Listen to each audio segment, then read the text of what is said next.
Oh my god, I caught that on video! I caught that on video, holy sh**! Assalamu alaikum guys. So, Storm Eunice has ripped through here. I'm just looking at the aftermath now, subhanAllah. Lots of people were, going to Jummah, going about their daily work yesterday. 4 people died, subhanAllah. And yeah, just looking at some of the damage now. Wow, subhanAllah. So whenever stuff like this happens, it's always a good opportunity to, see what is our response to these types of events. What's our take on things? What's our narrative about these things? And things with storms and any kind of natural disasters and so-called disasters. It's really important to capitalize on the time where we're the rare occurrence of us basically getting back in touch with the creation that Allah created us to inhabit. Because we're always surrounded by concrete jungles and, or kind of ones and zeros, I suppose, in cyberspace. We don't have that much connection. Me in particular, I must speak for myself first and foremost, we don't have that much of a connection to the actual natural world until it kind of intrudes on our own daily schedules or whatever. And coupled with fear and visceral kind of primal emotions like that, the fear of actually going out, and that's not normal for most of us. It's a time to remember, that wait a second, there's more to why we're here.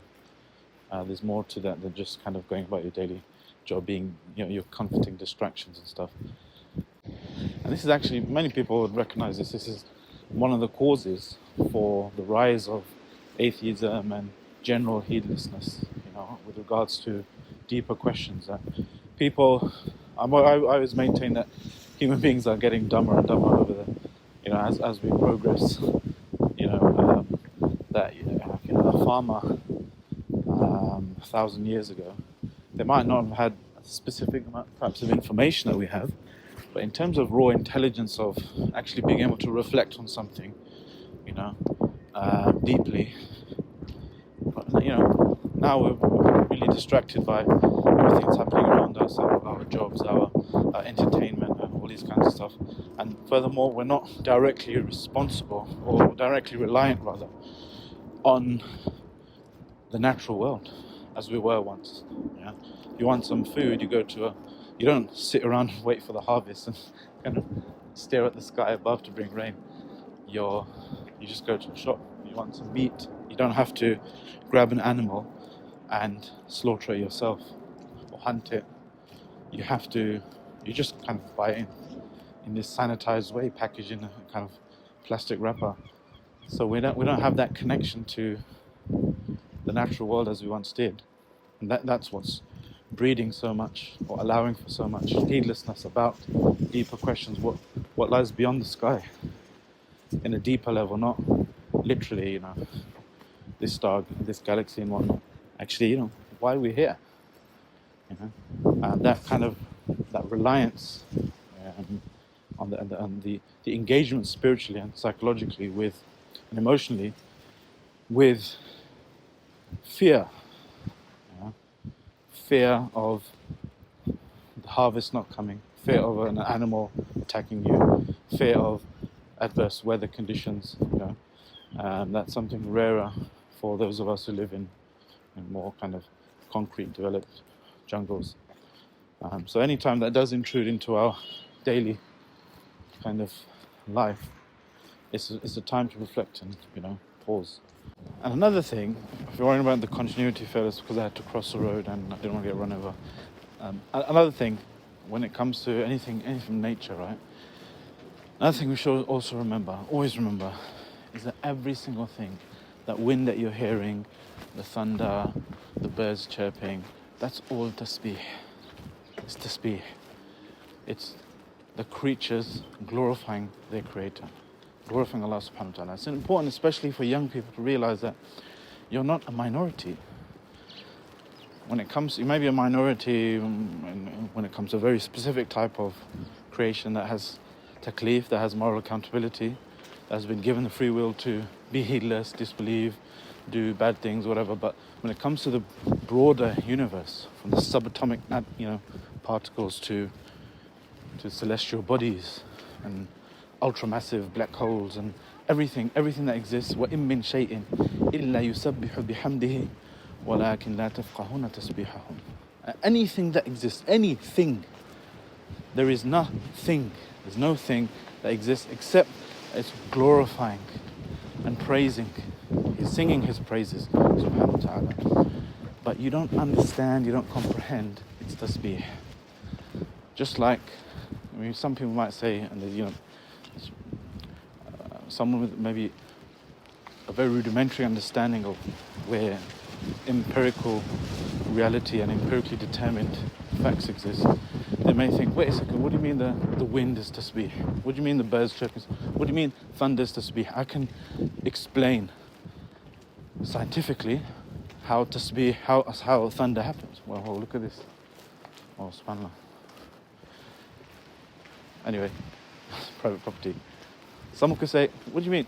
I know how tasbih, I know how thunder happens. Rain, potential difference between the clouds and the earth. There's a spark to, undo that.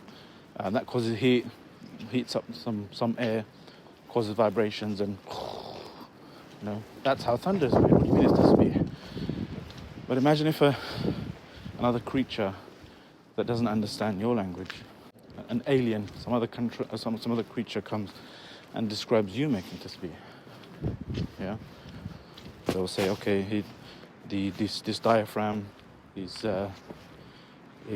extending because of a impulse down the phrenic nerve, or these intercostal muscles, they're contracting, so the chest cavity is expanding and causing a low pressure, so air comes in and then it relaxes and air comes out, and it goes through this little thing here. Larynx makes a vibration of a certain frequency. That vibration is then molded by the tongue and the lips, and this sound comes out. Subhanallah. Just because you've described something from the empirical perspective, it doesn't mean there's no deeper meaning behind it, right? When we say subhanallah, we have a deeper meaning behind it. Oh, subhanallah. Likewise, when the clouds, the sky is everything, the birds are chirping, the wind is blowing, it's tasbih. It's tasbih. وَإِن مِّن شَيْءٍ إِلَّا يُسَبِّحُ بِحَمْدِهِ وَلَكِنْ لَا تَفْقَهُونَ تَسْبِيحَهُم.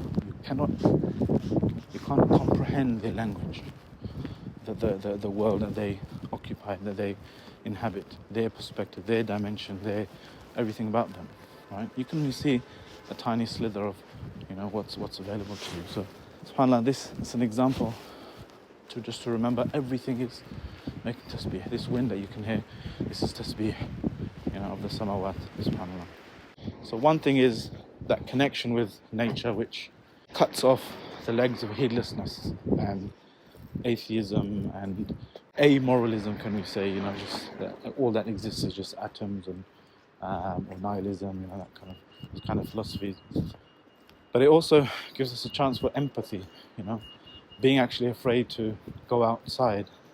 So many of our brothers and sisters are going through the same, whether it's,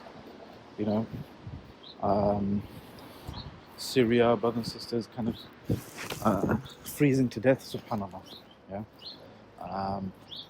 By the way, we have this great opportunity with One Ummah, charities like it, to provide winter packs, blankets and clothes and that kind of stuff to our brothers and sisters. So, and just general fear of going out, people living in a war zone, people living under brutal oppression, It's times like these when you're, we've got our first world problems, afraid to go out to go for dinner because, it's a bit windy. SubhanAllah, we need to use these as opportunities to build empathy with those who are going through some similar type of fear every day, SubhanAllah. So anyway, why was it called Storm Eunice? Is that how you pronounce it? Eunice? Is it a creeping Sharia? If you know, let me know in the comments below. I've never heard of this spelling before. Maybe it means something else. I'll Google it. But yeah, let me know in the comments. And also, let me know in the comments what your favorite reaction was. Here's my one. Look at this. This could have been me driving my van. Rasta.